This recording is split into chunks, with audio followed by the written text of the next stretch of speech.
Welcome to Church of the Chair, where we celebrate all of the wonderful things we do while seated. I am your host, E, and tonight we are doing writing sprints, probably 30 minutes to an hour at a time. But first, hang on. Chat disconnected. What is going on? Successfully connected. Okay. All right. How y'all doing? How y'all doing? Come on in. Come on in. Have a shit down. Have a shit down. Oh shit, a late writing stream. Yes. Okay. Zoop said, okay. My damn internet went out as soon as I set this thing up, and I was like, of course it did. Yesterday, I couldn't get on at all. It just kept saying going live, and it just kept spinning. It never went live. I'm so sad. Hey, Viking, how you doing? Viking, aren't you a fantasy reader? Hey, Ty. Don't you like the fantasies? And how you doing, Mike? You don't like the fantasies? Who am I thinking about? Maybe it's just because,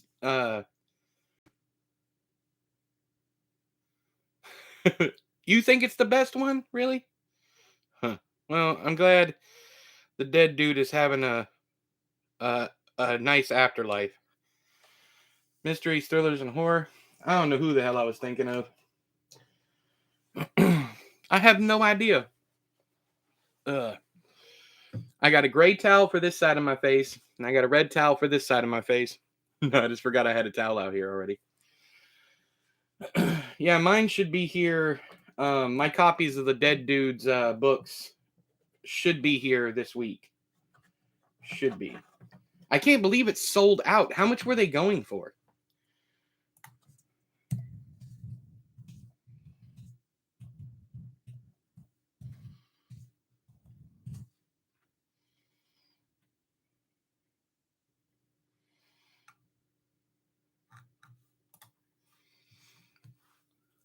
$150 and they sold out?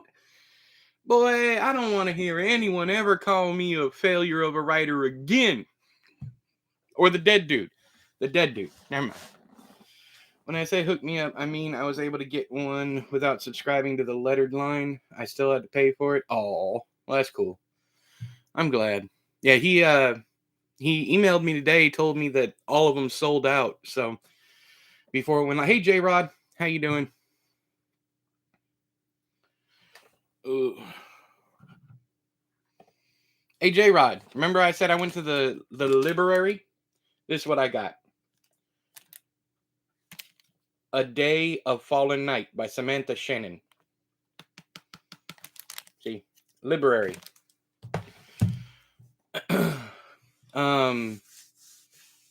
Did you read the first one? Not yet, but I have it, and I'm going through the audiobook. I'm reading 8 different fantasy novels right now. It is a very cool cover. The first book, which is technically, I mean, you're supposed to read that one first, but this one is a prequel. That one has a really pretty cover also. It's called The Priory of the Orange Tree, I think. Hang on, I had to kill a spider before I lose track of it.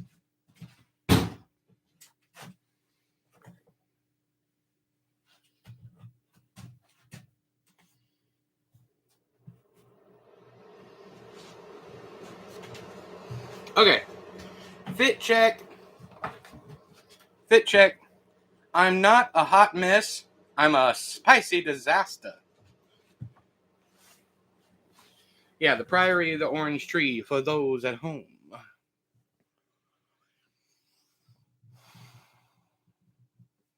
Okay. You read a lot of fantasy, don't you, Mike?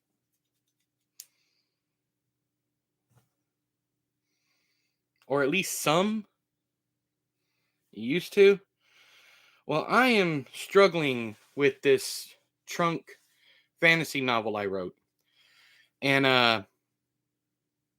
I'm trying to get it cleaned up so I can either self-publish it or do something with it. And it has absolutely no human or humanoid characters in it whatsoever. It is a story of a world from conception all the way to destruction. So basically think Genesis to Revelation, but it has nothing, no religious stuff in it. Um, of course, magic and all that stuff, but it's a completely alien environment without it being alien. It's not a real place. It's not in space or anything. It's just its own little world. Um, the problem that I'm having is, first off, like I said, no humans, no humanoid characters. The biggest problem that I'm having is the opening of the book. I'm not sure whether or not people are going to want to read it because it's pretty much just like, it's kind of like Genesis in the Bible, where it's, this happened and this happened and this happened. And I don't think it's interesting enough. Has anybody ever read a book like this where it's a world from beginning to the end? And if you have, did they start at the beginning or did they go back and like drip some lore as they went along? Because right now, the first 35 pages are just the inception of this world. The very first chapter is just how it came to be, all that. I think just the Bible. Yeah.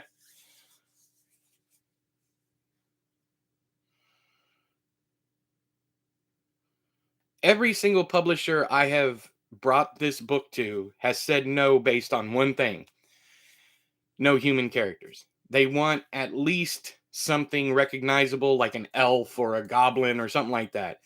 And I created an entire world and populated it with like 2-3 dozen different species, um, all that stuff. Gave it its own weather, its own foliage, all that stuff.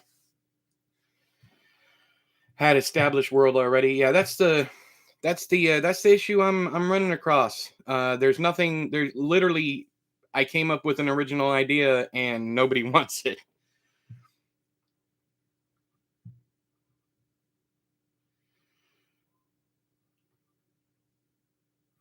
Huh. Yeah, I believe it's a first. I do believe it's a first. But how do I convince people that, how do I convince publishers that people are actually going to want to read it? So it's like, well, if we don't have a human or humanoid characters, who can they connect with? What? I mean, there's character development. There's all to just read it. Anyways, it's 412,000 words. It's over 1,200 manuscript pages. And I'm sitting over here like twiddling my thumbs. Like, I don't know if I can, save it. I don't know if I can sell it. And it's too big to be publishing on my own. Hey, what's up, Tony? How you doing? Oh yeah, I know. I'm trying to, Mike, that's one of the reasons why I want to get it published. I've contacted Saga, I've contacted Tor, and no one's interested. It is a tome. It is. All printed out, it would probably be as long as, let's see here. It would be as long as Stephen King's It. Farseer series is just a bunch of dinosaurs, no people. Yeah, but dinosaurs, we know dinosaurs. You know what I'm saying? All the creatures in this, like, from concept, every single thing in here is brand new and original. You've never seen anything like any of the creatures that populate this world. And I spend it's basically broken up into 5 different books. It's about 250 pages per book, roughly 200 to 250 pages. And each one tells a certain era of the world. And then by the end, it's just a complete destruction of the world.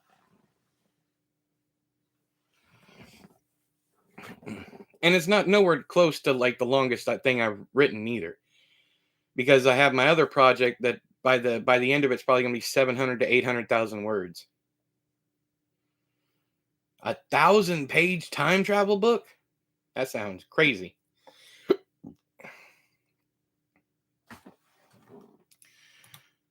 Oh great, my computer needs updates. Wonder fail. Oh, I guess Tolkien kind of did the beginning to end thing with the Silmarillion. Really? I had no idea. I think I have that one sitting around.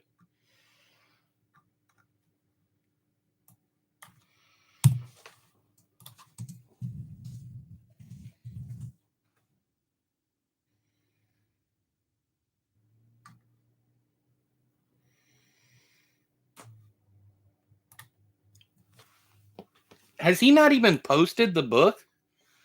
But it's very textbook-esque. Yeah, this is nothing like that. Has he not even posted the page, or was it just for the subscribers?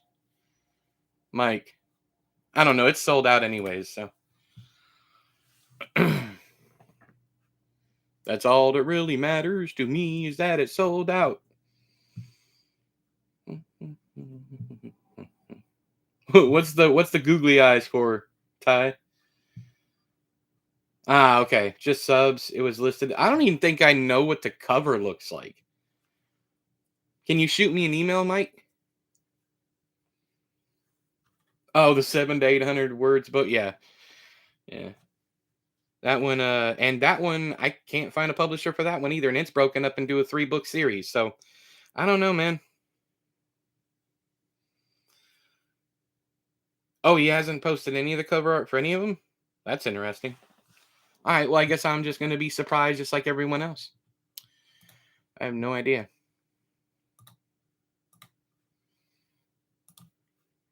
All right.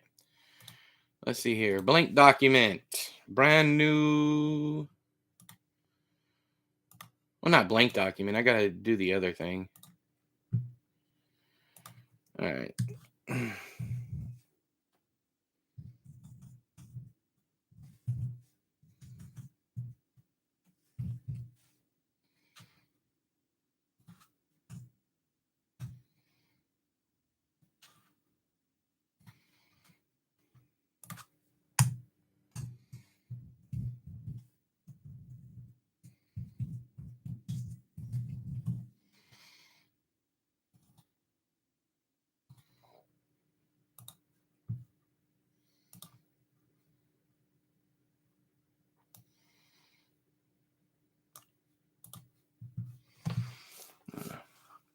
Wait, you're wrong?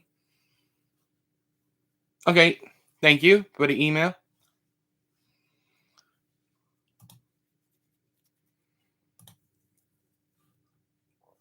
Anyways, I guess another thing I'm interested in, I got to find some way of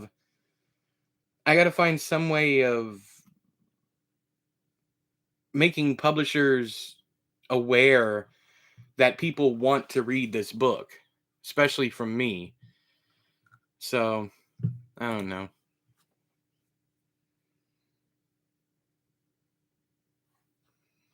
Ah, okay.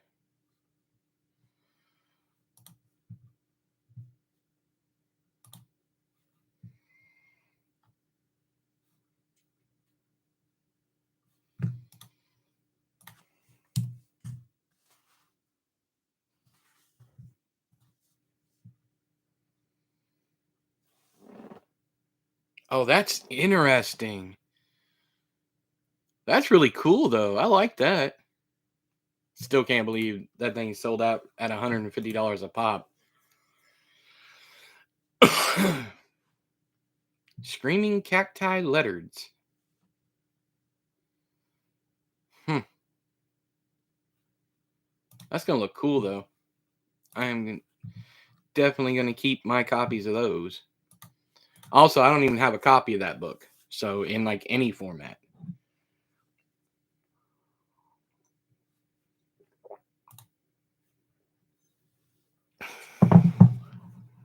See, what I was thinking about doing is kind of doing like a literary juggling act with this fantasy novel, and having, since it's broken up into 5 books, have the books happen.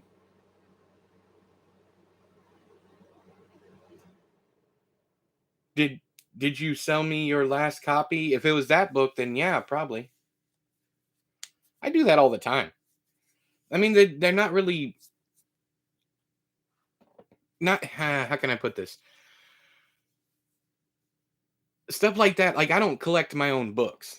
None of my stuff. Also, the less stuff I have on the shelves, the less of a chance that I could accidentally show something that I shouldn't show. So, but as far as ego when it comes to my stuff, as soon as that stuff's published, man, it's y'all's. I don't. Yeah, I'm not. I'm not the type of person to collect. And nothing against him, but like Keelan has like 9 to 24 copies of everything he's ever done. And I just, first off, I don't have the shelf space for that kind of thing. And another thing is just like, I wrote it.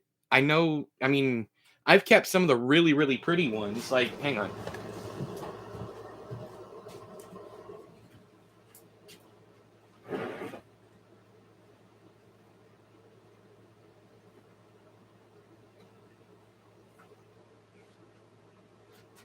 All right, this doesn't have the name on it, so I can show it. But I think this was really cool. Hang on. I think this one was really cool. This is probably my favorite one of my limiteds.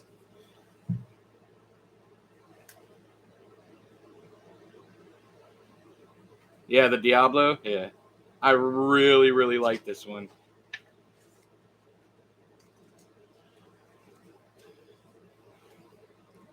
Look at that. Look at that sweet summer child. Can you see him? Look at that sweet summer child with his hand 12 shades lighter than his face. No, not a shred of facial hair on him little baby face.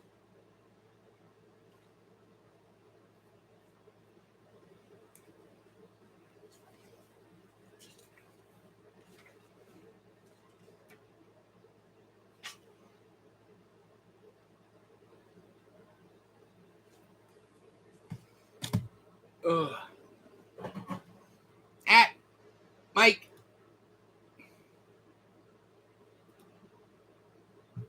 You can't do the thing, Mike, and you can't do the thing either, Tony. Stop with the thing. You can't do the thing, guys. It's bad enough I showed the thing. The face is bad enough. You can't do the thing, guys. You can't do the thing. It's all right. It's all right. It's easy enough to, you cannot, well, you probably can't imagine. I have been deleting comments left and right on some of the other live videos, like uh, after it goes up. So I was, I said I wasn't going to read comments, but I have to read comments to make sure that the name doesn't get dropped, because I can't like, I can't mute all of the titles, you know? So I'm having to go through and, make sure that they're all gone, or that if there is a comment that, shows that it's on a video that's at least unlisted. No TV for a week. No soup for you. No soup for you. There you go. Took it back. We need to come up with a code name for the old name. And hello, Brad. How are you doing? Go to your room without dinner. How dare you? How dare you? Or yeah, just don't call me just don't call him the last guy, because that's too close to the traffic cone. But yeah, I think this one and E who shall not be named. Also, this one, Mike. That one is I'm about to delete it. So once you read it, give me the thumbs up. I have that one also. The author of formerly known as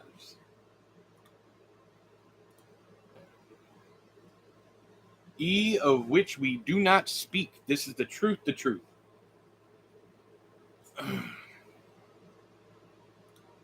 But I have the old name, at least the last part of it. I have that muted, so people shouldn't be able to comment it. But I can't. There's so many, like, if I were to block some of the titles, then regular, comments that have nothing to do with with those books wouldn't get through. So yeah, thanks, Mike. I did that one myself. I really, really like that one. The way it pops with the green and the pink, I love that one. Love it. I love it. I love it. It also means a lot to me because I was able to fix a problem with that. Most authors, they screw up and they're like, oh well, just let it ride. But me and Paul talked about it, and I was like, I can't let that slide. Like, that's no, we got to do something special. So he was like, hey, how about we do this? I was like, yes, all over it.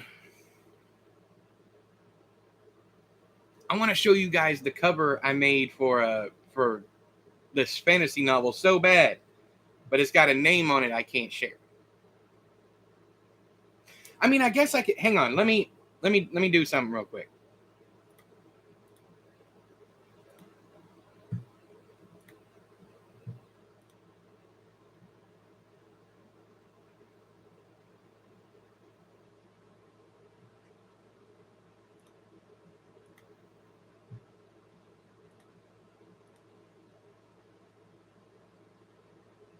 It's not going to look anywhere near as good with the byline taken off of it, but oh well.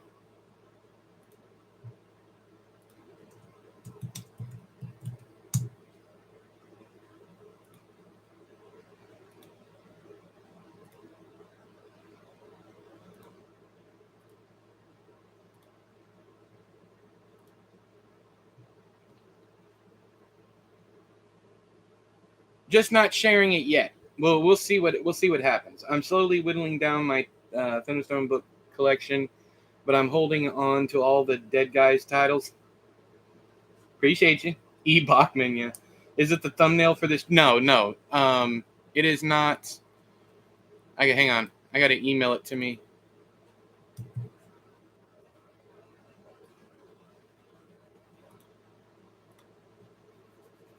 And I'm only going to be. I can't share my screen, so you're just going to have to look at it on the on my phone.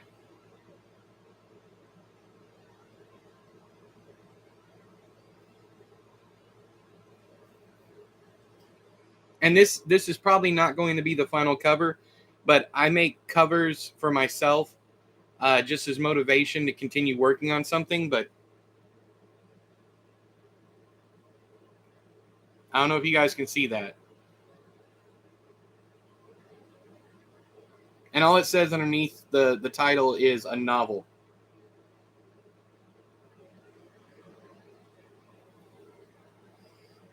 I love the coloring I was able to do, man. I loved it. Thank you. Thanks, J-Rod. Thanks, everybody. I appreciate you. And like I said, the title's probably going to change. The cover's probably going to change, so there's no reason not to show you. And if it does end up, and if nothing changes, then you guys will know, right?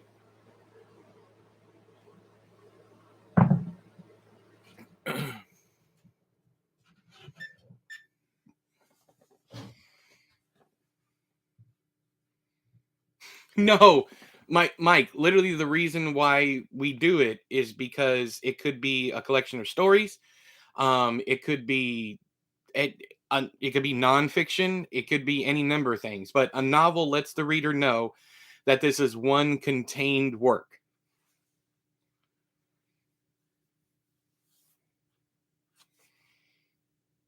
Yeah. Last person I saw joking about that was Don Gillette, whatever his name is.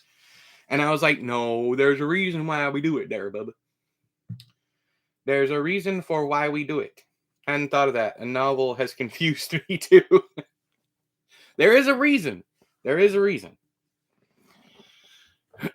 No one complains when it's a book of short stories and it's like, title stories. No one complains then. A novel is stories. It's a stories. It could be 1,000 pages of Boggle smashing your palm on the keyboard. Oh, poor Boggle. I miss the Boggle. Where the Boggle at? Where the Boggle at? From the front to back? No, I don't hear that. Oh, ooh, Lord Jesus. Yeah, Mike. I don't know. It all depends on. With the next pin name. If it's a success, I just have to get one book out there and have it be a success, and then I can be like, yo, hey, that's me. But if it's not a success, I'm not going to share it for obvious reasons, you know. But I am currently terrified at the state of publishing. And if you guys want to talk about it some, we can. We don't even, it doesn't even have to really be a writing stream, but I am currently terrified with the state of publishing for many, many reasons. In fact, I might want to go ahead and just talk about this tonight because it's been bothering me. But yeah, I guess it's just that I'm an informed reader, so I know if I'm picking up a novel or a collection or whatever. Oh yeah, definitely. I get that. And some people don't need it. It's just like trigger warnings. Some people don't need them, but they're there for those who do. So it's just like what is it? There's like what's a good one? Yeah. See, if it bleeds, this is Stephen King's most recent novella collection. It says new fiction. Of course, it's you would new fiction, whatever. Anyways, new fiction. It doesn't say on here that it's a novel because it's a collection of novellas, but it's also not a short story collection, so it doesn't say stories. But yeah, that's why they do it. That's a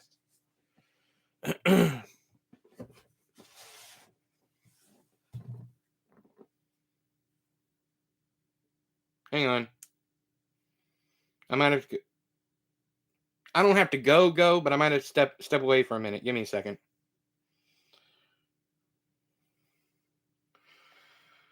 I do read. There are some books I want to read, but no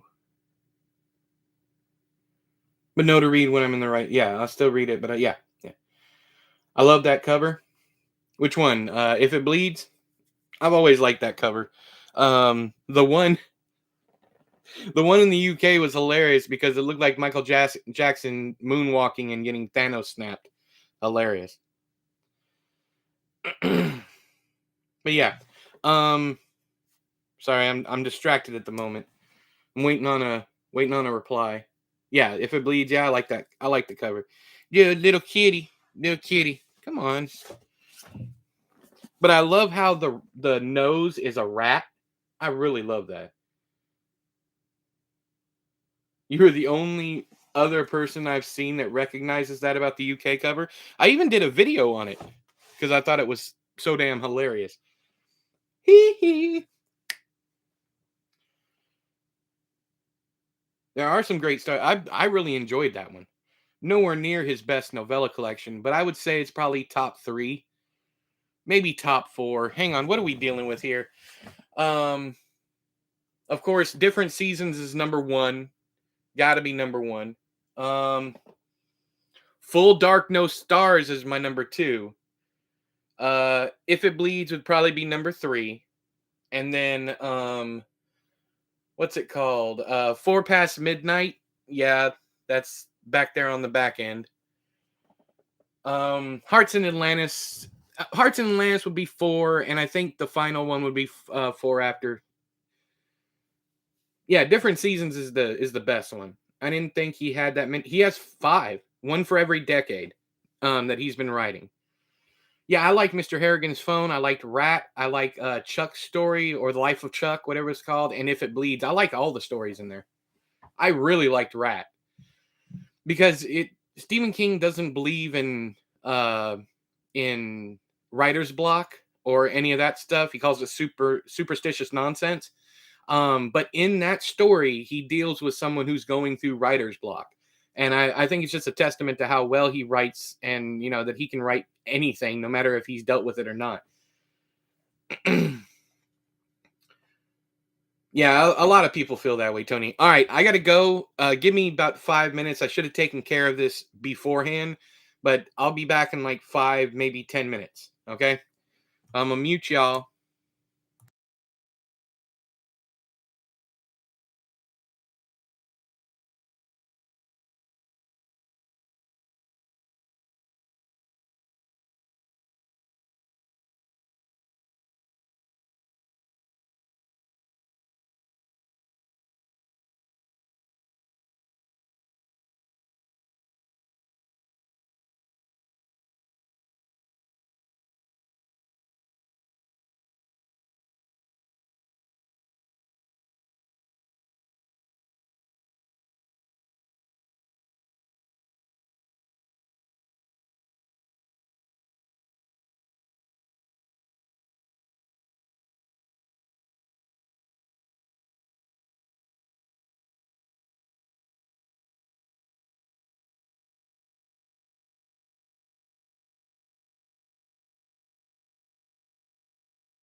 What's up, you filthy heathens?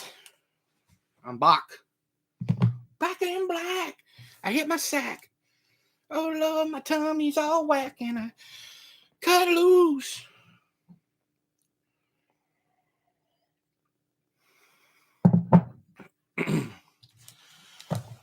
Let me read something real quick. I'm going to read it out loud. And then we'll get started. Maybe not writing, but I want to talk about publishing. All hail the return. Good Lord, there are 1, 2, 3, 4, 5 pages of maps in this book. Talking about A Day of Fallen Night by Samantha Shannon.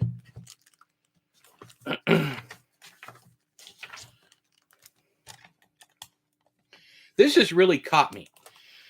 So, very first chapter is called Unora. Unora. Her name was Demai, from an ancient word for a dream that ends too soon. She was born in the last glow of the sunset years, when every day poured soft as honey in the city of Antuma. Oh. One spring, a young woman stepped through its gate, brought there by a forbidden wish. She claimed to remember nothing of her past, only that she was called Eunora. No one could have guessed, from her dusty clothes and calloused hands, that her father had once held the power to set the world court fluttering in his wake. No one could have guessed what she was in the capital to do. I don't know, that really caught me. It was pretty sweet there. And I am also reading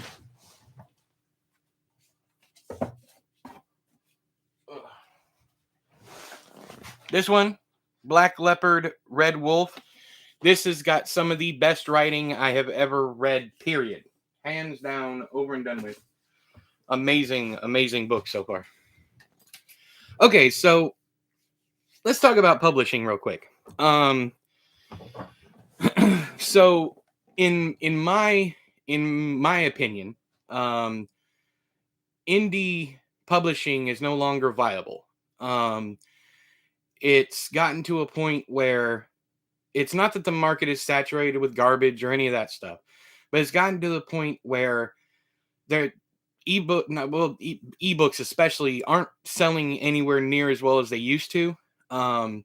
Also, the big publishers have started charging anywhere from, some ebooks like Stephen King ebooks can run you almost $18. On top of that, we have got stuck into this loop of 300 to 400 page books. No one wants to take a chance on a short book, like 200-page book, because they want to be able to make their money back. They can't charge a whole hell of a lot of money for a 200-page book, so it has to be in the sweet spot between 300 and 400 pages. The only authors getting away with publishing big books are established brands like, Stephen King, Brandon Sanderson, these cats. Samantha Shannon, people who've been around for a while. No one wants to take a chance on a debut author with a book over 400 pages long. That is a huge problem in my estimation. I have gotten 3 rejection letters, and I'm not complaining. It's part of the process. But 3 rejection letters in the past year that all said the same thing. There is no longer a market for long books. Now, do you blame the internet? Do you blame too long didn't read crowd? Well, who do you blame for all this stuff? Is it people's attention spans? Whatever. Because big books are still selling. So wherein lies the problem here? If the bigger names can do it, why can't smaller names? I don't like where this is going. And I'm very, very concerned with the state of publishing. There will always be books. There will always be publishers. But publishers right now are trying to capture markets that they're not a part of. Basically, the TikTok, book talk, booktube, all that stuff. They are looking to social media to tell them where the next trends are coming from, and then they're only buying those books that are trending instead of taking chances with unknowns. Again, I'm not complaining, but it does worry me that creativity is being even further stunted because of this. Instead of going after original stories and trying to find the next big thing, they are going after what's already big. And this whole thing started back with the Gone Girl craze, where every book had girl or woman in the title, the woman in the window, the girl on the train, so on and so forth. Um, and it pretty much started with that, as far as them chasing what was already popular instead of trying to find the next thing that's going to be popular. And it's really easy to make a book popular. It's all in marketing. If you're going, they don't want to have to put, $1 million into marketing a book. Even if that book will make 20-30 million dollars on the back end, they don't want to put that forth, that effort, because the risk is no longer worth the reward to them. Um, Social media ruins everything. Um, it bothers me because people are still reading longer books. But those aren't the people that they're listening to. They're listening to social media where everything is very short. You get short news clips, short content, short form content, all that stuff. And I'm wondering what's going to be the kind of like the straw that broke the camel's back. What is going to be the thing that finally makes the market collapse before they realize they need to change everything about what they're doing? Um, I've had many discussions with certain people in the industry, and it does not look good for original content. Um, you're going to see a rash of novelizations again, which isn't a bad thing. As long as writers are working, I don't care what they're working on. Um, but original content, just like we're seeing, and also you'll notice we're seeing a lot of reboot remakes in the literary spaces now. We're seeing more stuff like the Great Gatsby being told as if it happened nowadays, with a diverse cast, that kind of thing. They Someone has already come up with a reboot for Carrie, by Stephen King. I can't remember what it's called. I'm blanking right now with the title, but anyways, it's the things that we didn't do as a community is where we're trending to now, which is rewriting stuff that already exists when there's so much amazing content out there.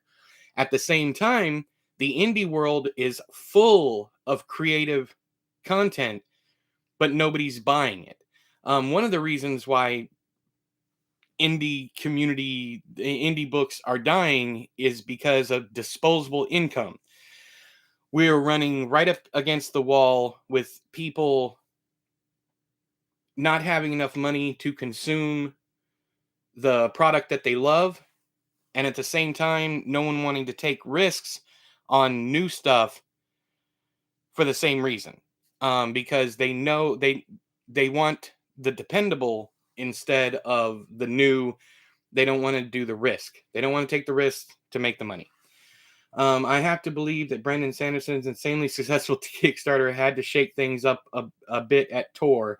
Then he sold those books to mainstream publishers. Yeah, he's smart businessman. I think another problem is the indie realm is everything is very cliquish nowadays. Yeah, but it's always been like that. It's who you know, especially in this business.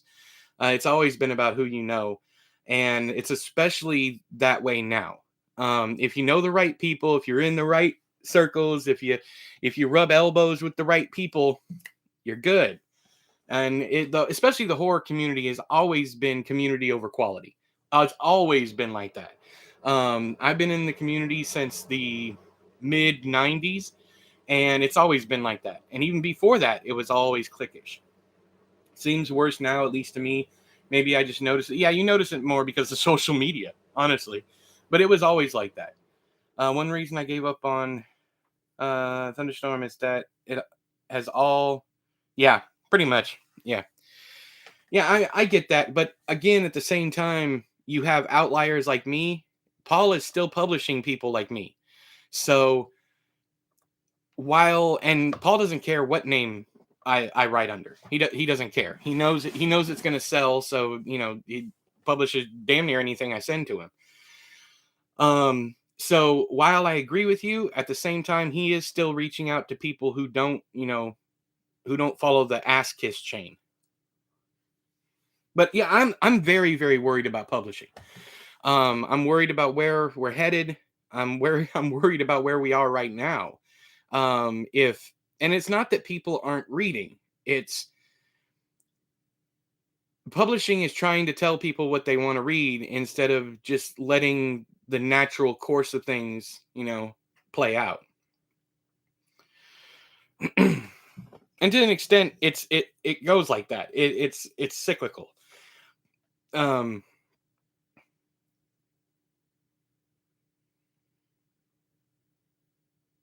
coming from and hello Excelsior, coming from a third world country, I can say that this problem, even worse here, makes me very sad. I bet. Yeah. And that's another thing with translated works, and it's getting more and more the only people who can really get translated are people with a huge following, which means that either the people in those countries have to learn the native language of whoever they want to read, or they have to pay exorbitant costs to buy translations. Even so much here. Well, not we're not writing now. I need to change the name of the stream to Hangout and Chat, but um, we're talking about publishing because I've been thinking about this a lot lately, and it's bothering me. I'm not entirely sure, and I'm just as worried about the movie industry. I have fingers in both pots, and with the movie industry, they are holding on to a dead or a dying strategy, which is movies have to come out in theaters. But right now, there's something going on in my town that is very upsetting. We only have one movie theater in our town, and this past weekend, it was all over Facebook. It even hit the local news, um, where they didn't have anything. They didn't have popcorn. The only thing they had to drink was water, and I'm talking like tap water, soda water. That's all they had. They ran out of literally everything this weekend, because they didn't have. It's not because of bad management. It's because of their budgeting. They were not able to order enough stuff to get them through the weekend because movie theaters are just losing money. I'm not telling you this to make you go run out into a theater to go watch movies.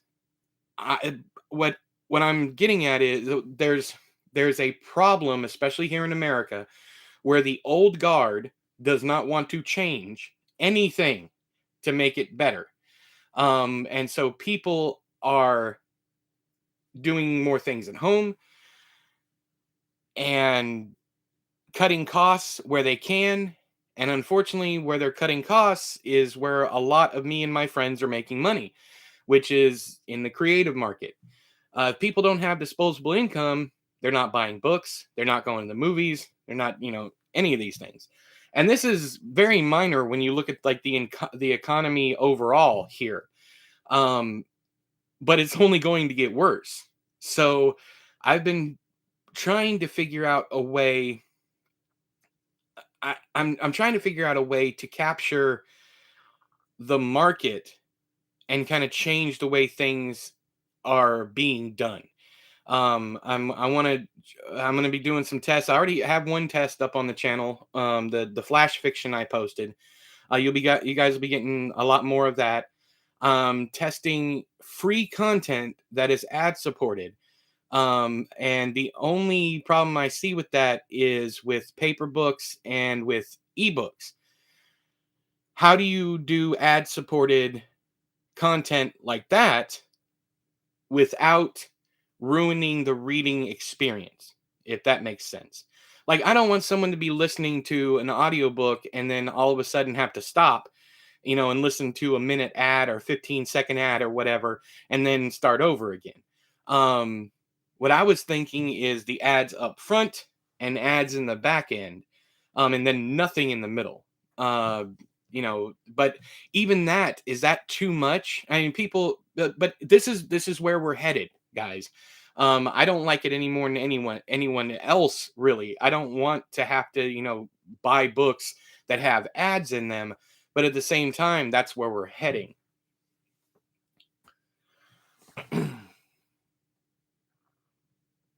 You would buy all the books. Those books are no longer published. All those pen names are dead. I wouldn't make any money anyways. So, books with ads. I mean, that's what we're looking at. That's the only way, because people just aren't buying enough to actually get the books printed. Mark Maron and other podcasters do an interesting thing. They have ads, but in the intro, they explicitly say ads are done at, yeah, feel free to skip ahead. Yeah. And that way, you know that there's going to be pop-ups at this time. That's a really good way of doing it. But the issue isn't that books don't that it isn't that books don't make money. It's just people are not willing to put up as much capital as they used to up front to get a book published, like I said, like they used to. The issue you're running into is risk versus reward, and no one wants to take any risks anymore, no matter the reward. And then you have movies like James Cameron's new Avatar movie that did nowhere near as well as they thought it was going to do. And when movies like that fail to hit their box office potential, that's when they stop making movies. That's when all you get are comic book movies. That's when all you get are Disney movies, because the only people who can afford to make movies are the people making the big stuff. The people who can afford to lose money on the back end. I've been trying to figure out which book of yours I read and told you I liked so many fake pin names around though. Yeah, definitely. If I got free audiobooks, I'd be happy with ads at the beginning and end. That's what I'm thinking too, Lee. But here's the thing. You bring up these issues to readers, and readers automatically, yeah, if I buy something, that better just be just the thing. And I understand that. And I'm the same way. If I pay for something, I don't want to have ads in that thing. I don't want that to happen. But that's where we're heading. Whether you guys like it or not, that's where we're heading. Because they have to figure out some way of making the money even before the book is published. There has to be guaranteed income for that book. And if you have ad space that you sell in the book, it pretty much pays for itself.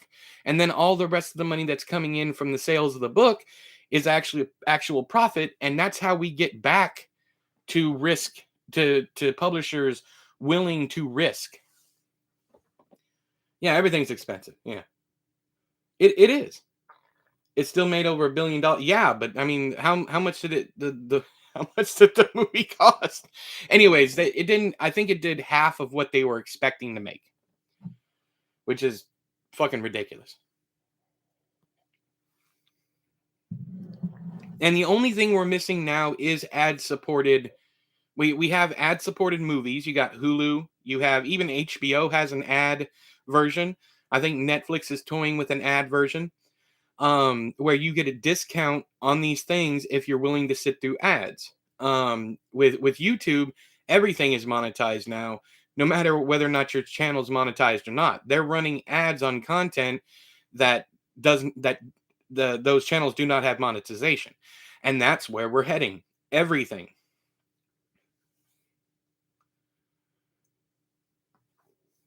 Avatar: The Way of Money. We need another rich producer like George Harrison. Michael Stipe is putting up money for good movies. That's cool.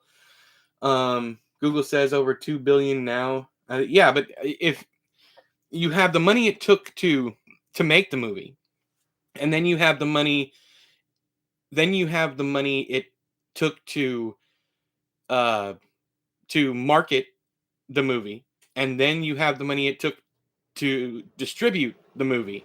So it isn't just what it costs to make the movie. You have to look at all the other avenues. And he has what, 3 more of them coming, or 2 more? I only turn it off when I'm forced. Yeah, ad block, but the thing, ad block really doesn't matter. I mean, there's a lot of creators who say, I don't care about ad block. Ad block isn't anywhere near as bad as like not commenting or not. I don't think liking or disliking a video. But all that's engagement. Whether you like something or thumbs down or whatever, it's all engagement. As long as you're engaging with the creator, you're helping that creator make money. Even if you have ad block on. Another thing is we get plenty of revenue from YouTube Premium, or whatever the hell it's called now. It used to be called YouTube Red, whatever. We get stuff from those people also, where they don't have to watch ads, and it all goes into the public fund and whatnot. He did the Monty Python films. I have YouTube Premium. Well, see, it's folks like you who pretty much pay for most of these channels. To our revenue, we get the most from YouTube Premium. I do tend to like videos most of the time. Yeah, as long as you like and you comment, subscribe really doesn't matter. All YouTube cares about is people staying on the page and interacting on the page, because that means they can show you more ads. So all they really care about is the engagement. So the more time a creator can keep you on YouTube, the more money that creator gets from YouTube. Yeah.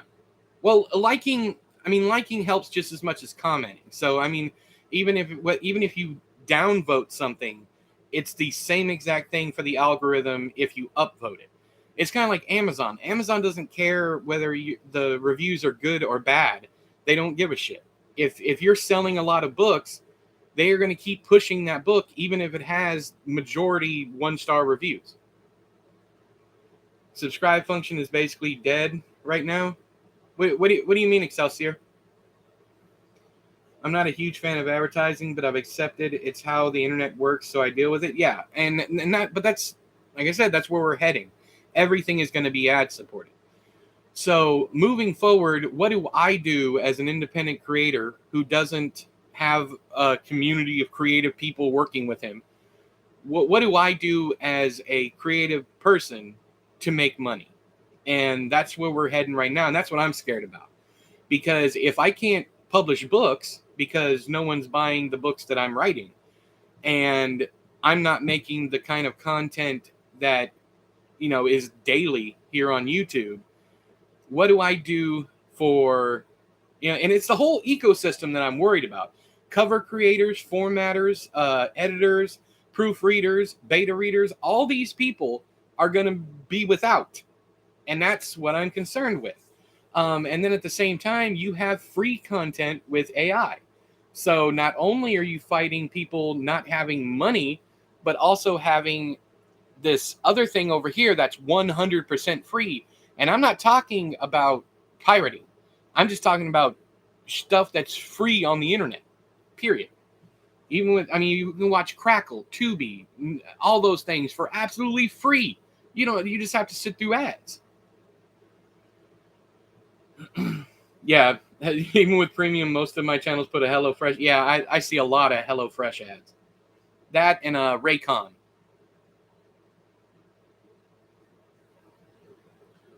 There are too many. All right, that's a slippery slope too. What do you want to do with the too many people, Lee? But that's what I'm getting at. Where is all this heading? Someone has to get out ahead of this thing.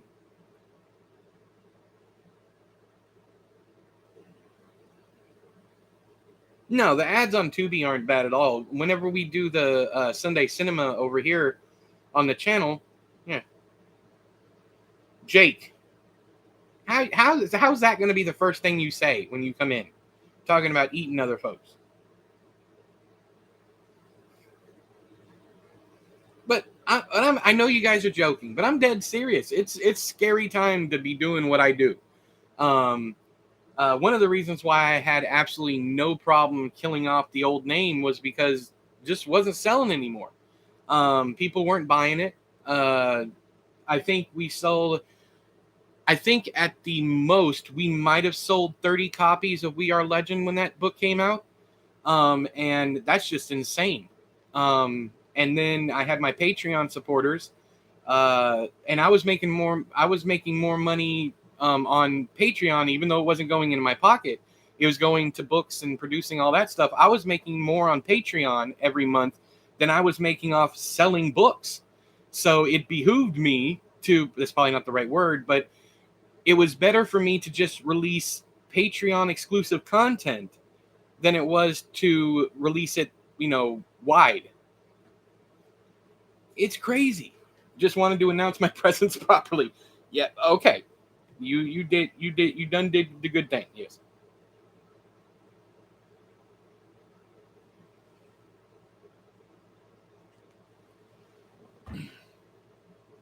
But you're gonna have when someone does finally come up with an app that lets you read books and listen to audiobooks and all that stuff, ad supported content, people are gonna be angry as hell. But there's also gonna be far more people who ascribe to it, who want to do it just because they don't have the money to be doing anything else. So that we have, as a community, we have to find a way to get content to people who cannot afford it while still paying our bills. Would vegans eat human flesh? Probably not. But I mean, if it comes down to that, you don't really have a choice. Would they rather die than eat someone? Some of them might, yeah. Why are we on eugenics here? Why are we? What? No, stop. Sounds like Kindle Unlimited, but Kindle Unlimited doesn't have ads.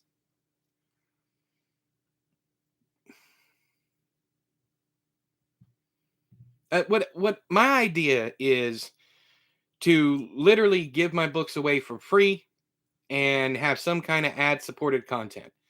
And for every single copy of the book, I get some pennies from whoever has, you know, whoever, whatever. So that way that the book is already paid for before it goes out.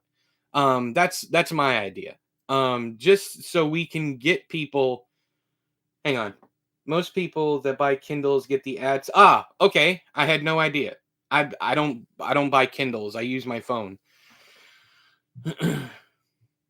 See, I just didn't know that, Mike.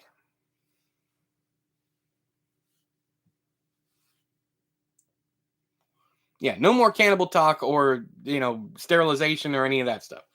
No, that's not a viable solution to any of our problems. Um, and why isn't? But you can just look at China. China said, y'all can only have one kid at a time. It didn't do anything really to fix their population. It did not fix anything at all. Prohibition has never worked for anything. Tell people they can't do something, and that is the only thing that they want to do. But anyways, for how do we fix publishing? And the only thing I can think of is to make sure that a book is paid for, over and done with before it even comes out. And that would be with ad space, maybe even what's it called, product placement in the book. Is like, okay, well, instead of random burger joint, I say McDonald's, and then McDonald's gives me a couple pennies per book, that kind of thing. But this also goes along the lines of, having to buy a certain amount of books up front, and that be all that you can, publish at that time. And that's the only way you get the book. I am almost add pages in between chapters. Yeah, that's kind of what I'm getting at. I think that's what needs to be done, and then people get the book. It's just like magazines. It's the same thing with magazines. nowadays, magazines, the ones that are still around, are mostly ads. Why is that? Because they have to make sure that that is paid for before it goes out. But really, what all we really need is like ad sheets before the book starts and ad sheets at the end of the book. That's all you really need.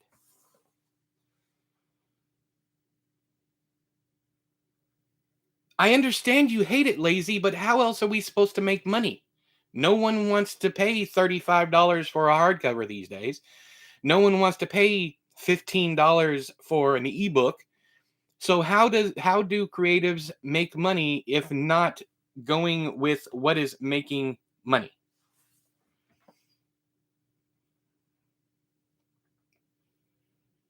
See, and then you have people like Lee who says if I get a free book, ads would be worth it. Honestly, lazy, if we don't do something like this, if we don't, you're going to see far fewer books. And that is the most depressing thing I can think of.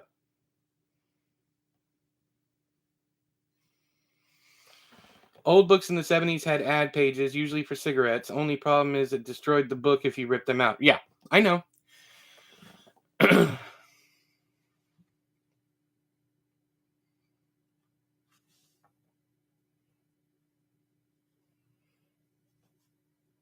What I hope we don't see is something that's on the docket for Amazon to vote on, which is the going back to the only way you get published is if you have a following already. Like people would vote on whether or not you publish your books. It's either going to be that or Amazon is going to start charging people to use the free publishing side. Instead of, it being free to make your ebook on Amazon, they're going to start charging you for it. And Amazon right now is in trouble. They just got through laying off I don't know how many people. They're closing Book Depository. Even when Amazon and Walmart are struggling to keep open, something's wrong.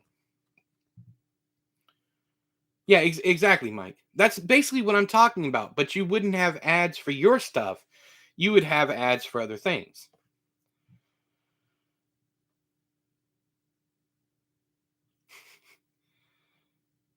You don't mind real ads, just not the author saying, "Hey, Bob, is that a new Lexus?" You're so funny, lazy. Why does that bother you? Yeah, Book Depository's closing. 100% artistic integrity is hard to maintain in a capitalist society. Exactly. But won't you think of the billionaires? Yeah, I know how it sounds, but if the billionaires are struggling, and they're not struggling, don't get me wrong, but if they're struggling to keep their billionaires their money coming in, they are going to cut out the little guy. They're not going to cut out the big guys.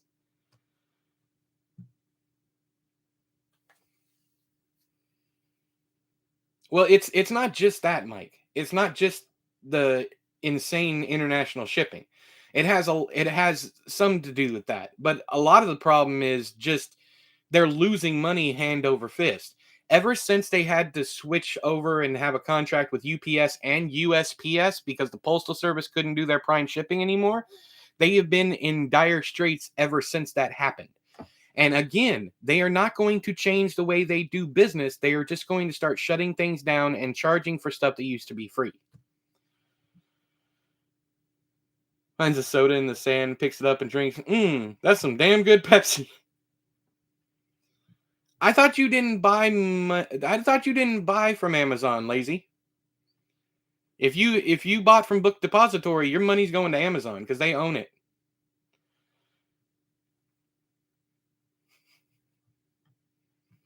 Nobody's eating anybody, Jake. Jake. There are other foods than this, Jake.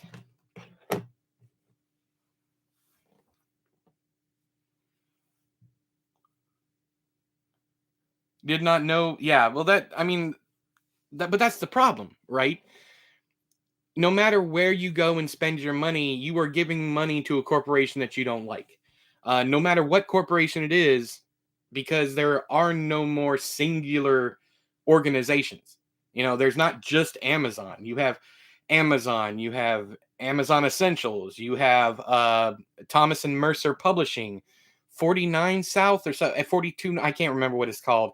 There's another one with that. You have Book Depository. You have Goodreads. No matter what you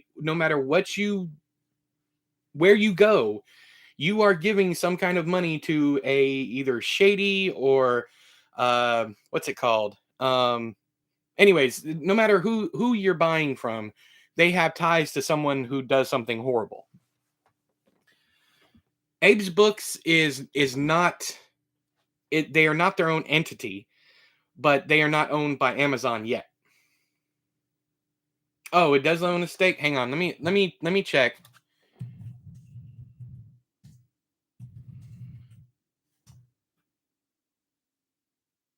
Yep, they are a subsidiary of Amazon after being acquired in December of 2008. Yeah, Abe Books is part of. Yeah, yeah, they are. I had no idea. I didn't think they were, but yeah. Yeah, there's no moral consumption in capitalism. The thing is, people are like, yeah, burn capitalism to the ground. And I'm all for that. Let's go back to the barter system. That would be fucking amazing. I'd love it. But are we going to do that? No, we're not.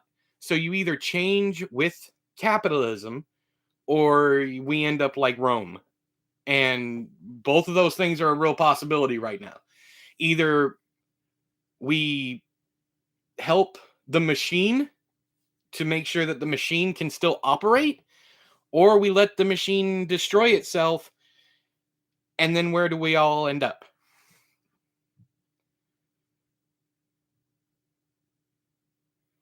That said, if you're actually buying through Aid Books and now just getting contact info, you're doing it wrong. What? I'm struggling to make sense out of that one. Maybe it's just my brain. I haven't used Aid Books, but BD said try Abe. But BD said try Abe. That's a funny sounding sentence. Aid Books and not just getting contact info, you're doing it wrong. Why does it feel like a mic joke? Like it feels like a mic joke, but I don't. You see a book you like on Abe. You don't hit the buy button. You see who the seller is and email them. Oh, okay, I got you. Almost always get a discount that way. Yeah, because they don't have to give Abe Books the money. Yeah.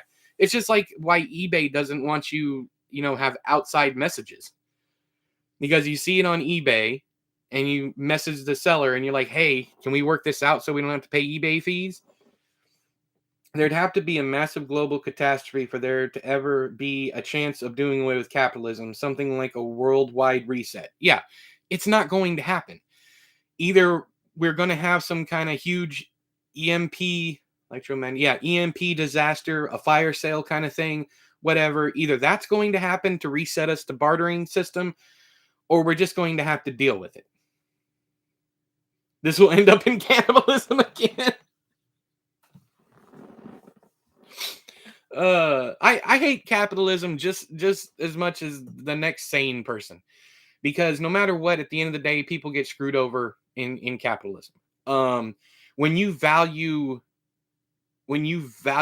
capital more than you or money or materialistic stuff more than you value the people, it's always going to collapse. And then what are we back doing? We're back to small communities and barter systems and things like that.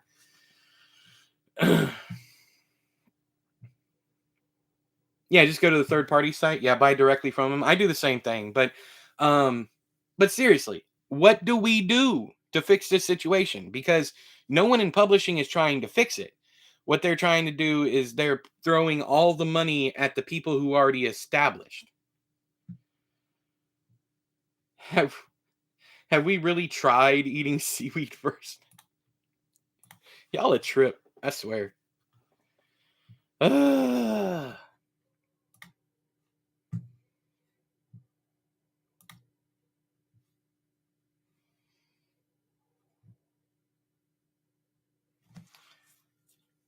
Hang on, I'm looking for something.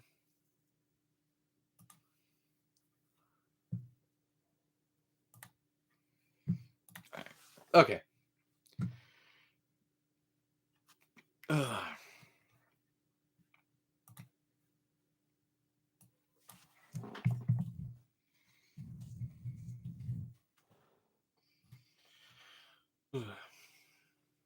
Seaweed is good, a little salty. Anyways, so what I'm hearing, too salty for me. Tried it. Yeah, I love seaweed. Onigiru or whatever it's called. Uh, I like sushi. I like all that stuff. Anyways, the only stuff I don't like is like miso when they have like the really really thick seaweed bits in it. I can't stand the texture. Unfortunately, there probably isn't any fixing publishing at this point. There has to be a major collapse of one or more of the big New York publishers to shake things up and force a reset.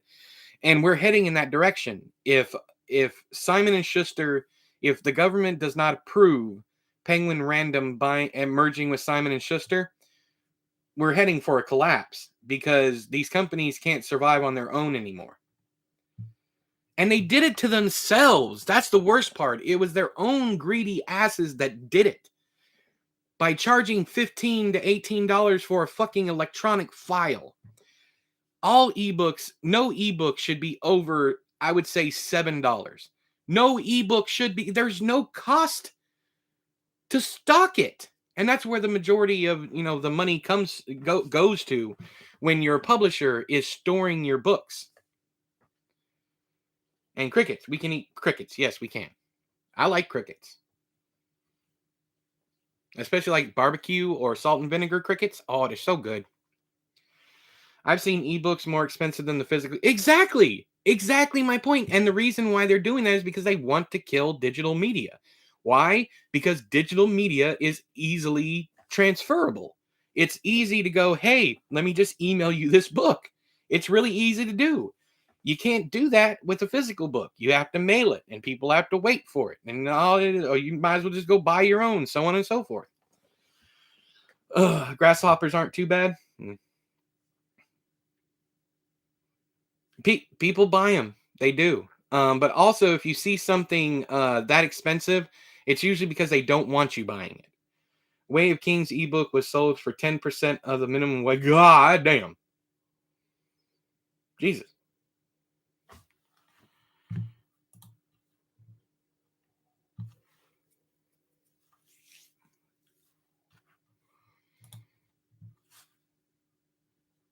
Yeah, they do it on purpose. Yeah. It's like when the whole thing, what was the antitrust lawsuit with Apple with iBooks or whatever it's called. There was a whole thing where they got in trouble for price gouging for electronic media. Um, and the whole point of price gouging with the electronic media was to kill it. Well, it didn't kill it, and people kept buying it anyways. So keep raising the price. Why not? There's no way in hell I am buying an $18 ebook. There is no way. Not when I can get the hardcover discounted the week that it came out for like $5 more. Aquatween Hunger Force taught me that we can eat carpet. I love eating carpet. Anyways, that seems cheap. 10% of the minimum wage in the U.S. would be 75 cents. Way, way cheaper than current prices. Well, yeah, but look. Hang on. Where are you, Excelsior? I'm sure. I'm sure this is going to be exorbitant.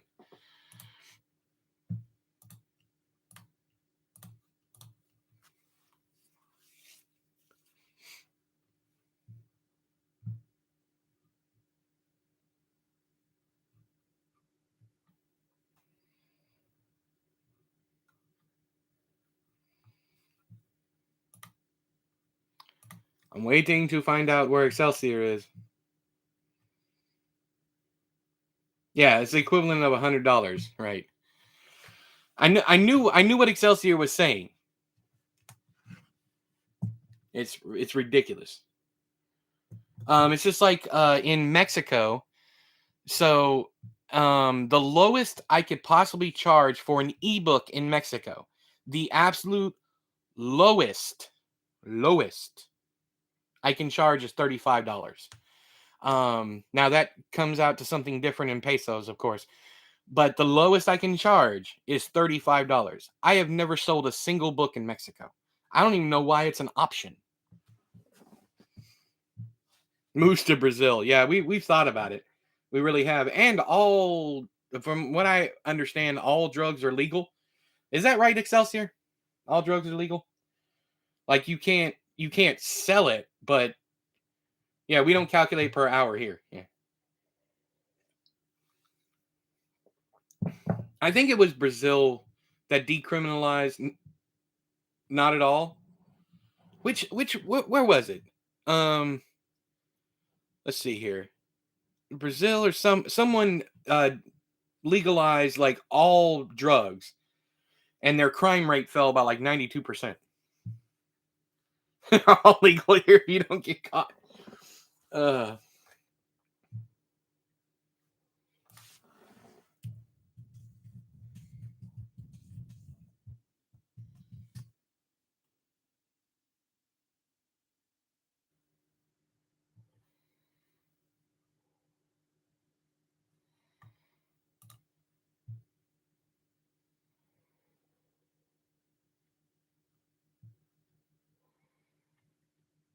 yeah, that's what it is. Yeah, everybody uses it, yes. Like you can't sell it. That's what I was saying. You can't sell it, but you can use it. I got that right. Correct? Yeah, decriminalize it. I understand, but what I was saying is it's legal to have to do the drugs. You're still going to get in trouble like years and years if you're selling it.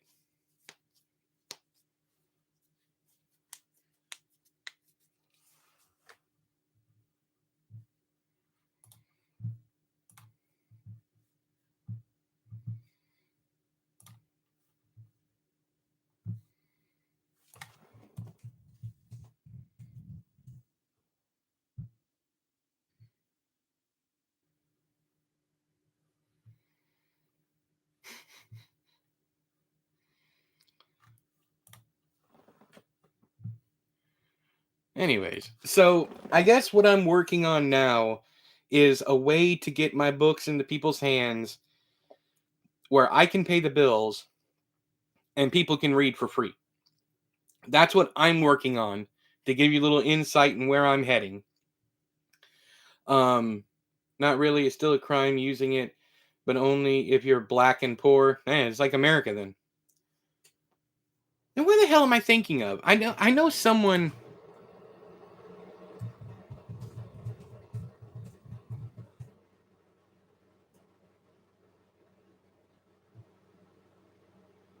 Oh, Uruguay is one of few countries that never criminalized the possession of drugs for personal use.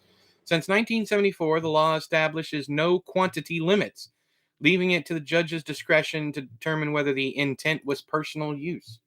Oh, so just like that's what I said. Yeah, just like America.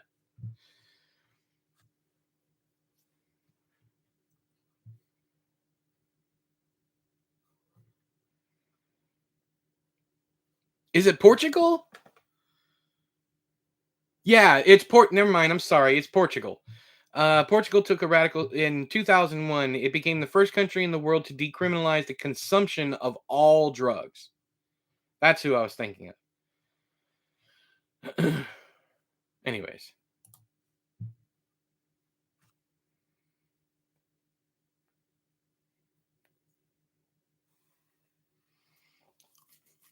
you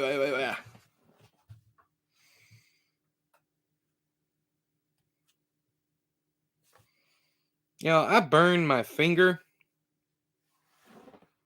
I don't know if you can see that. That's gnarly as hell. Oof. How about a website? Many light novel writers usually write a chapter each week and have it published right after it's finished. But how am I going to make money off of a website? I would have to have a paywall. And I would have to have a way, and you don't make anywhere near enough in the affiliate programs to just put up free work. So it would have to be something where it's either on an app or whatever it might be. But I don't know how to build apps either. I probably need to look into all that. Um, and I just want it for my own content. Like I want people to be able to read this stuff.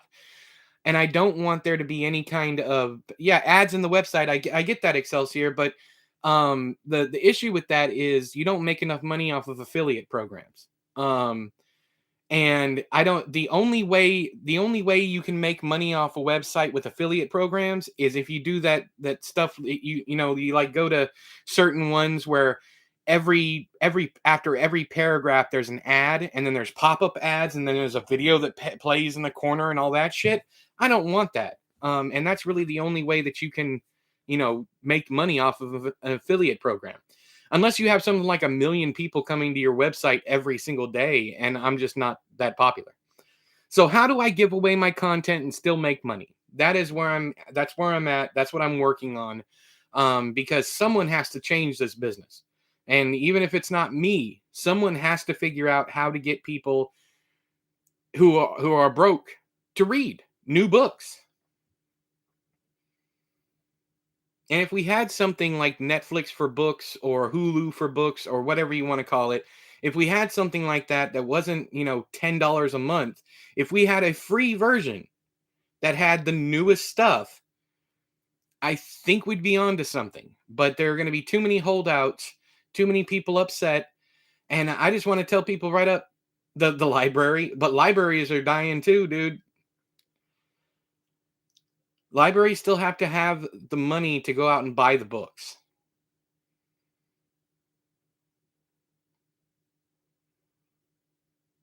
Like this one right here. This is one of the biggest releases of the year. Gorgeous, absolutely gorgeous book. My library, 1 copy. Situation seems a bit pessimistic, to be honest. Yeah. And the only way that I can get books free into the library is if I bought all the books myself and then gave them to the library. I'm talking about a creator-owned way to make the content almost like OnlyFans, but for books. Either you pay up front and you have unlimited access to the entire catalog. I kind of tried that with Patreon, but people barely even read the emails over there. I would get emails from people saying, when is the next release, after like 2 weeks after I said I was closing down Patreon.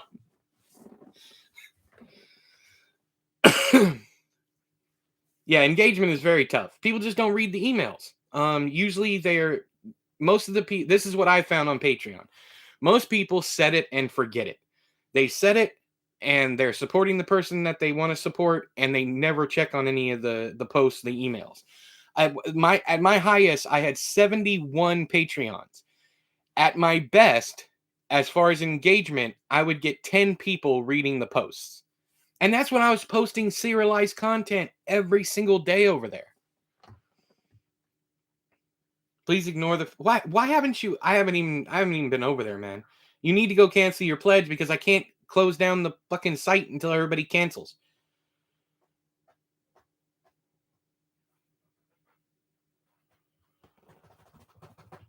I keep forgetting. Then go do it right now.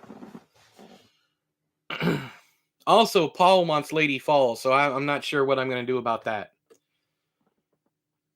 So, I gotten to the point now where I'm like, I just want to send everything to Paul, but I also want you guys to have something that no one else has, because you guys stuck with me for the longest time.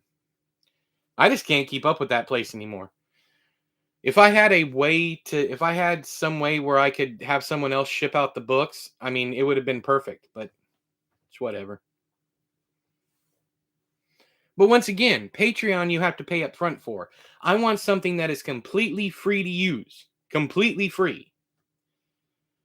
Also, bear in mind the Patreon emails posts out, so I would imagine most people read the emails rather than going to the site. Well, this is true. This is true. And I didn't even think about that. But, I mean, come on. Give me a like or something. Let me know that you saw it. But then again, I would email out a mass email. Hey, everybody, it's time to give me your address. New books are coming out, so on and so forth. I would get maybe 10 emails. And then after I ship out all the books, I would get flooded with emails from other people who didn't respond saying, oh, hey, how do I get this book? It never arrived. Yeah, because you didn't give me your email address. not email, your home address. Should I just create a startup to solve all the writers' problems? Yeah, that'd be great. That'd be that'd be fantastic. And at the same time, even if I were to do something like this, I would get pushback from the publishing industry because they're like, we can't do this. We have to pay the bills, and either that or they would adopt the same thing, and then people would be upset because they have ad content. But it's as simple as, if you don't want to watch the ad content, buy the book. If you want to read the book and you don't have the money, deal with the ads. It's as simple as that. I'm not forcing anybody to do anything they don't want to do. I'm guilty of that. I really wanted to get We Are Legend and missed it. I got plenty, Viking. If you still want one, I don't know when I'm going to ship them out, but I got plenty of them because there's only like 10 people that said they wanted the book. We Are Legend is still available to this day for sale, Viking. I keep coming back to the idea of having ad pages in the book. Yeah. I mean, it's not a bad idea. I have no idea how it goes working with advertisers, but maybe find a way to approach an advertiser with the idea of promoting their service. Yeah, that's exactly what I was talking about earlier. Putting the ads in the book. Yeah, it is. You can go buy it right now on Amazon. It's the Ward Nerdlow is still publishing. Ward Nerdlow is still a thing that exists. The other guy isn't. But We Are Legend wasn't the other guy. That was Ward. I mean, I'll take ads in books over World Without Books any day, yeah. Or, see, it's not going to be a World Without Books. It's going to be, all you're going to see on shelves is James Patterson, is Stephen King, is Dean Koontz, is, the people who sell millions and millions of copies. Those are the people you're going to see. I was watching it on eBay, but they sold out before I got paid. What were you watching on eBay, Zoop?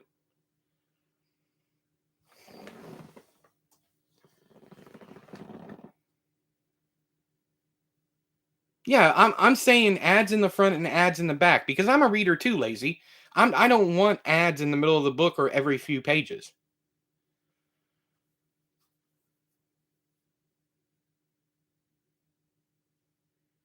Yeah, Jake, but I've already gotten enough backlash about some of my ideas in the past. Anytime yeah, We Are Legend is, guys, We Are Legend, here. Here.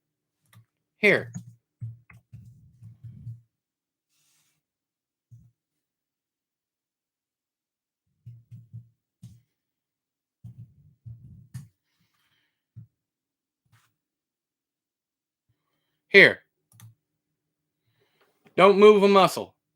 Don't move a single muscle. There. Y'all go buy We Are Legend. Give Darren some money. I'm still trying to think positively. The music industry was in turmoil some years back because of Spotify. And yes, but before even that was Napster, right? This is now that we have ad supported music. I mean, yeah, it's not great, but that's where we're headed. Okay, all right, hang on. Give me a second. Let me get you the paperback version. Jesus. So needy, Viking. Need to change your name to the needy Viking. There. Some commercials are brilliant, so if the ads and books were clever, readers would love them. That's another thing, You got to make it interesting. But I don't know if any of this will work. I honestly don't know. I'm getting to the. I'm sorry. You're all right, Viking. It's just I'm literally looking at the page and it says Kindle right next to paperback. So I don't know what you see. You already mailed it to me, lazy? I did? The ironic thing is that Napster, as it exists today, is better for artists than Spotify. They pay like 2 or 3 times as much per stream. That's funny. I don't mind ads that the authors can feed themselves and poor people can have access to culture. That's how I feel about it, Excelsior, but I don't know. People are going to be mad no matter what you do, so you might as well do whatever works for you. Excuse me. But I got 4 people in this house. Well, 3 other than myself. I got to take care of 4 people. So something has to go. I'm high maintenance. Ask Pam. She'll tell you. I believe it. I got to link you to everything. You can't even go search for it yourself. You just assumed that it was taken down. My heart it is broke. I will say one thing. I was wrong about Maiden. Uh, Maiden by Ward and T.C. Parker is no longer available. I can't do anything about that. It is up to the other author whether or not she publishes it again.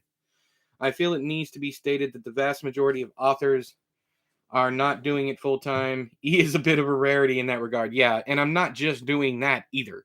I have my my bear paws in many different pots. Yeah, I do graphic design. I do ghostwriting. I do a bunch of different stuff. I'm always working on something for somebody. So, but I would love to say that I have one pen name and it pays all of the bills. That's a damn lie. Not even Lorn at the height of his, not even some of my bestseller names pay the bills by himself. He is also secretly the Shadow.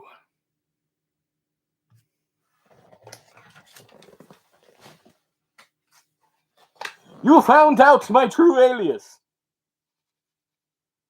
I am the Shadow. I am now doing the rest of the stream as the Shadow.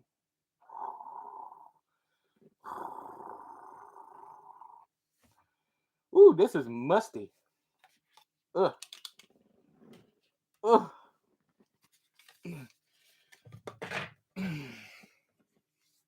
I am the shadow that stalks the night. Yes, I am. Ha ha!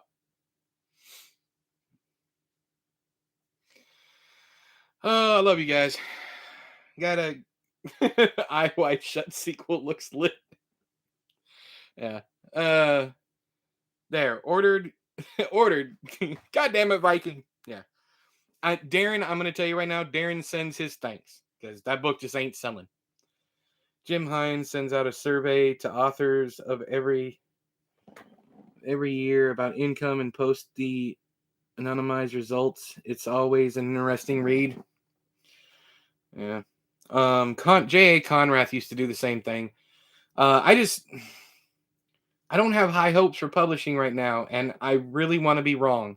I want to be wrong, and I want everything to fix itself, and I want people to be able to read for either cheap or free. But I also want to support my family, so I don't know how I'm going to do it, what I'm going to do, but I'm going to keep trying things until something fucking sticks. So I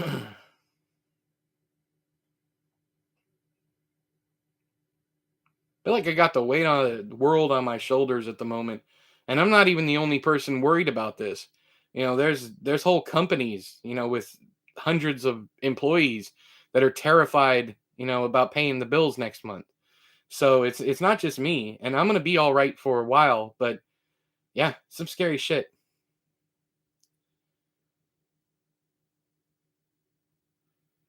Oh yeah, so small presses. It's gonna get really bad for small presses. It's already bad for indies. Indie books just aren't selling. And you got some people who are like, "Ooh, I'm doing really well. I sold 100 books this month." Yeah, but 100 books ain't shit. I mean, that's honestly, it's not that much. Um, and yes, it is for an indie. I don't want to take away, but when you have people that are selling, tens of thousands of copies on release week, 100 copies isn't all that much. Um, and not trying to burst any bubbles or anything like that. Celebrate your 100 books, but 100 books a month isn't going to pay most of our bills. Exactly, it's not the kind of numbers that let you be full time. So while people are saying, "Hey, indie publishing isn't dead," I sold 100 books last month. That's 100. That's only 100 books. It's not good. It's not. I hate to be Debbie Downer, negative Nancy, but it's not good. It's not. Not when I sold, 11,000 copies the second week of a certain book's, publishing. How much do you think is a good average for selling books each month? About 2,500. I would say you could probably live off that. About 2,500 copies a month. And that's if you're single with no kids, you know. And it also depends on how much you charge for the book, what's your royalty breakdown, all that stuff. But I would say 2,500 copies is really good.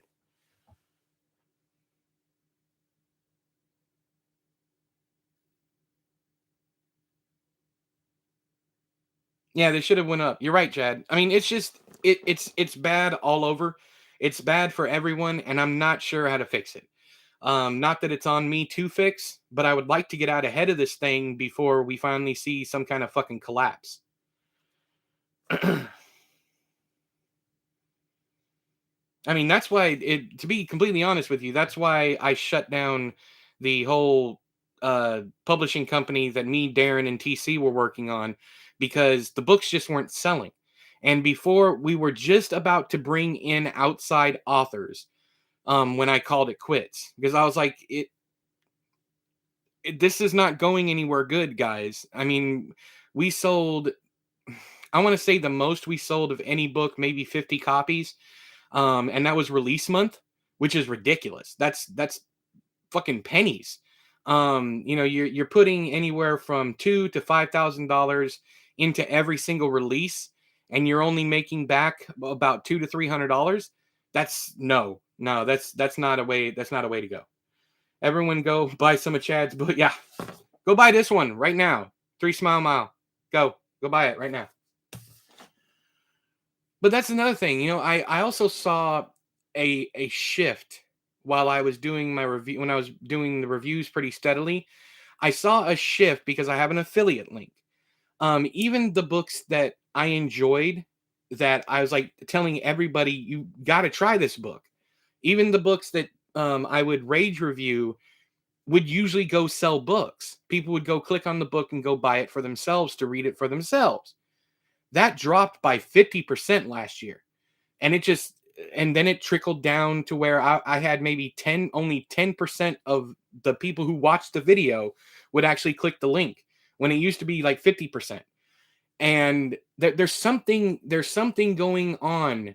And it's not just because people aren't reading or not as many people are reading. It has to do with disposable income. It has to do with the price of books. It has to do with, you know, the fact that the market is completely and utterly oversaturated. When you have, especially if you're a horror fan and you're in the horror community, to support everyone in the horror community, you'd have to buy 5 books a day. And that's insane because that's the rate that people are publishing. But I don't know, man. And it is what it is. And I don't want to bring anyone else into any kind of conglomerate or collaboration or anything like that when I don't even know what I'm doing myself. I don't know if this is where my career is taking me. I have no idea what's going on, but I'm going to keep writing. I'm going to keep telling stories, and I'm going to find a way to get you guys the stories without charging crazy amounts of money. So, yeah, oversaturation is a big one. It is. But also, again, we come back to disposable income. Thank you, Ty. And thank you guys for just listening to me vent. You know, I'm very worried about where things are going. I'm very worried of the state of things now, uh, especially since I spent a year and a half on a project that I can't sell. So it's I don't know what's going on, but yeah, it's scary right now. If things continue the way we are, a lot of us are screwed. Yeah, yeah, exactly. No, probably because they have NDAs. Like you're not really allowed to talk about most publishers have NDAs in there. You're not allowed to talk about sales of your book publicly. And that's just so, you know, because you can kill the hype train by saying, you know, why aren't more people buying the book? Everyone's talking about it. Why isn't everybody buying the book? You know, it's kind of like what Disney did with, what was it, John Carter or whatever that movie was. They literally killed their own movie by saying it was a flop only 2 weeks after it came out. But no, I don't think define big name authors, I guess. Yeah, you're not going to see Stephen King complaining about this, Neil Gaiman, You're not going to see them complaining about it because they don't even look at their checks. They goes directly to their agent or their accountant.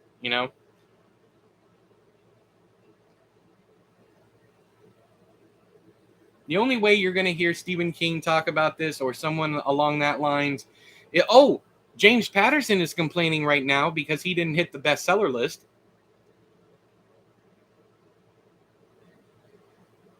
Mid list, yeah. He's small indie press is what everyone else calls him. Everyone who isn't in his community calls him indie small press, and not mid list.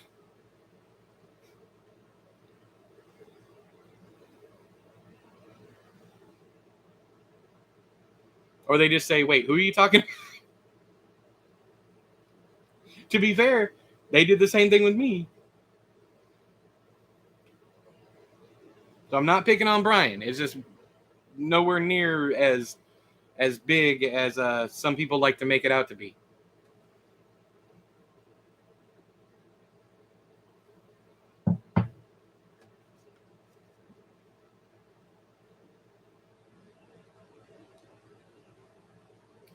I mean, you say that, Mike, but I bump into people in the industry all the time that have no idea who I'm talking about. So, yeah.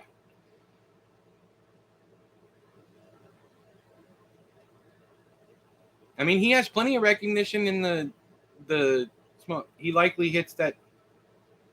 Hmm. I. Hmm. I. Hmm. We'll talk later, Mike. That is a huge overestimate on your part.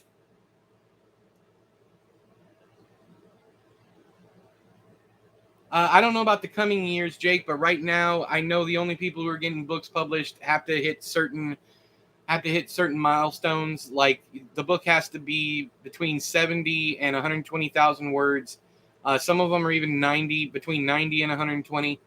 And even then, you have to have a very stable and well-established social media marketing kind of campaign already going for you. So you already have to be popular. But other than that, not really. Yeah, exactly, Chad. Yeah, I almost pissed myself laughing when Mike said that. But yeah, no, that Brian Keene is not selling 2,500 books a month anywhere near that. No.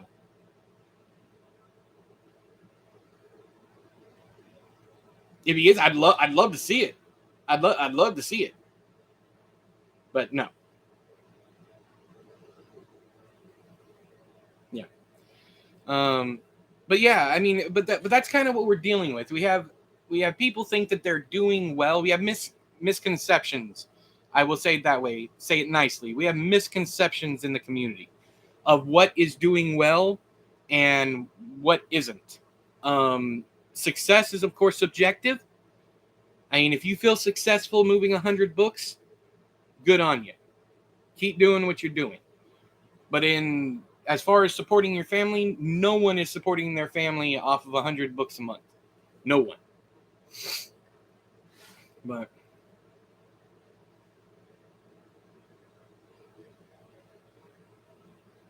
it is unfortunate because we should be doing better than we are. Um, and the funniest part about it is I'm starting to agree with someone that I'm not going to mention him, but I'm starting to agree with someone that I can't fucking stand. I honestly believe that ebooks are the reason why we're here. Um, and not just ebooks, but free ebooks. Uh, and that hurts because I was a part of that. But yeah, what's the point in going out and buying books if you can get free stuff any given day, anytime you like? It may not be exactly what you want to read, but that's another thing that we're seeing a shift in momentum toward people being perfectly okay with ad supported content that might not be what they want to consume at that moment. It's pretty much like the mock blusters, like the mock busters, like the Transmorphers movies.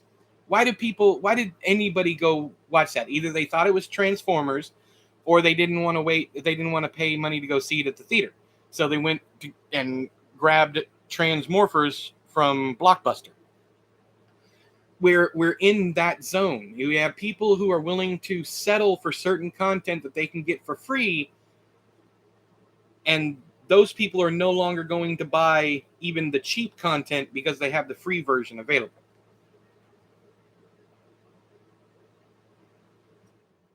Yes, Mike, I would agree with that. And as much as I hate gatekeeping, it was much better when not everyone and their mama could publish a book.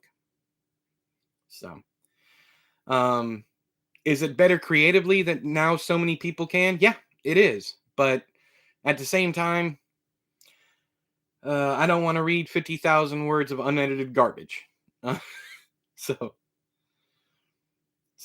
well, shit, this all sounds pretty depressing. I'm not, okay. I am not, I am very, I'm what I like to call an, a, what is it? A cynical optimist. I hope for the best, but I expect the worst. And that's kind of where I'm at right now. I'm hoping that I'm wrong. I am hoping I have a good outlook on things, because if not, I would just stop writing, curl up in the corner, and wait for the apocalypse to hit. I feel like there's a way out of all this. I don't know what that is, but I feel like there's a way out of this. At the same time, what I'm talking about will devalue books even more than they already are. That's why I'm hesitant to do that. But where do we go from here? That's the struggle. That's the conversation. Where do we go from here?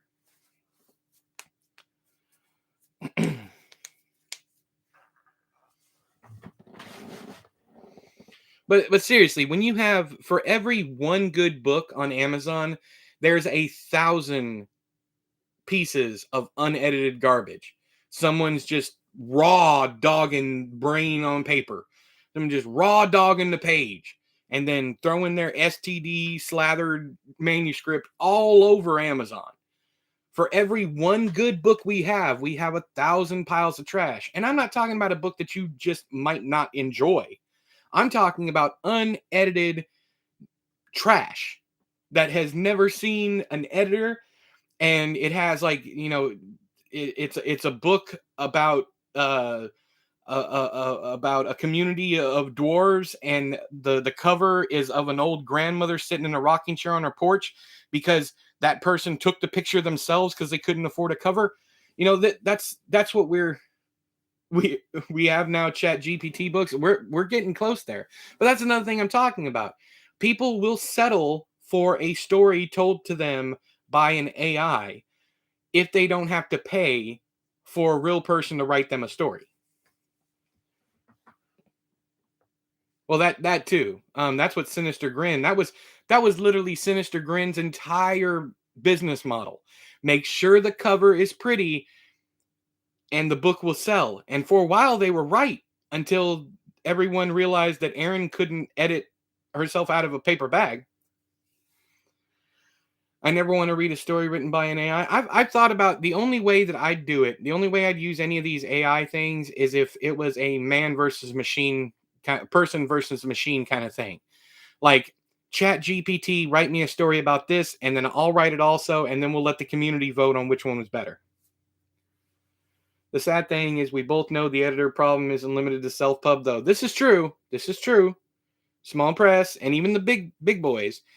But another issue that nobody talks about, mostly because they can't, is some of these big name publishers are making you pay for your own editing.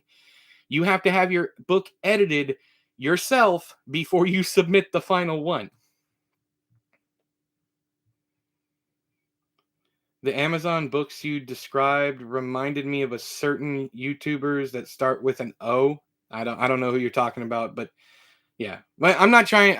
I don't want this to turn into a thread of talking shit about anybody. And I'm not saying you were going to. And I respect that you just did the letter. I don't know who you're talking about. You don't have to tell me. But it's just, I don't know. It is we're we put our where we are right now is where we put ourselves. We did this. That's why I'm not saying names, but I have them. Oh, do I have them? Yeah. Yeah. But capitalism dictates that every go around you have to make more money than the last time. And that is not a it's not a viable strategy for anything. You cannot have perpetual growth. You cannot have it's like you can't have a perpetual motion machine. It's not possible. You cannot have perpetual growth. There's going to be a crash if you have had 20 decades, 20 of prosperity. You're looking at a downfall coming soon. If every single, I mean, not 20 decades, that's 200 years. You got 20 years of prosperity, you were going to hit a downfall eventually. It's just going to happen. But we're going to figure something out, and if nothing else, then maybe we figure out our own things individually. I don't know. But I know right now that I would have certain friends who would just completely alienate, would completely turn their backs on me if I did some kind of ad supported content. Simply because they would have it in their mind that and that I am helping devalue literature, and they would be 100% right, 100%. But where else do we go? What do we do? I can pass out free ebooks all day long, but how am I going to pay the bills? You know, it takes time and effort to make these things. Yeah, time to get our hammer and sickles shined. Yeah. I don't know, man. It's a scary place to be in, but it is what it is. Also, talked a lot of shit on this stream. So this will be unlisted. If you save the link, you can watch it yourself, but I'm not leaving this one up.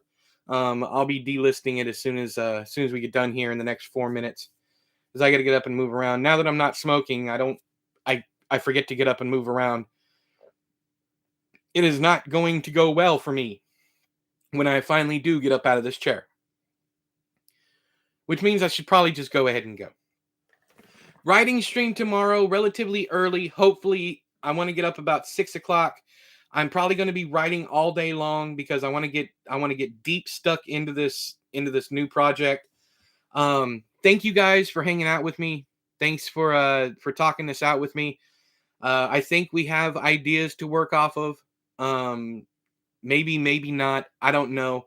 I'm trying to figure out a way to change things, to make things better and upsetting as few people as possible. You're never going to not offend someone or not upset somebody. But that's where we're headed. And I hope things get better. But I have a bad feeling they are going to get worse, much worse, before anything gets better. I know you're offended because you're offensive, Mike. I am offended by you. Love you too, brother. All right. Thank you guys. Bye, Chad. Bye, Mike. Bye, Jake. Bye, Lazy. Bye, Ty. Bye, Tony. Anyone else? Bye, J Rod. Bye, Zoop. Anybody else? I don't know if y'all are here. But yeah. I'll see y'all tomorrow for a writing stream. We'll actually get some words down, okay? I'll take it sleazy. All hail the champ!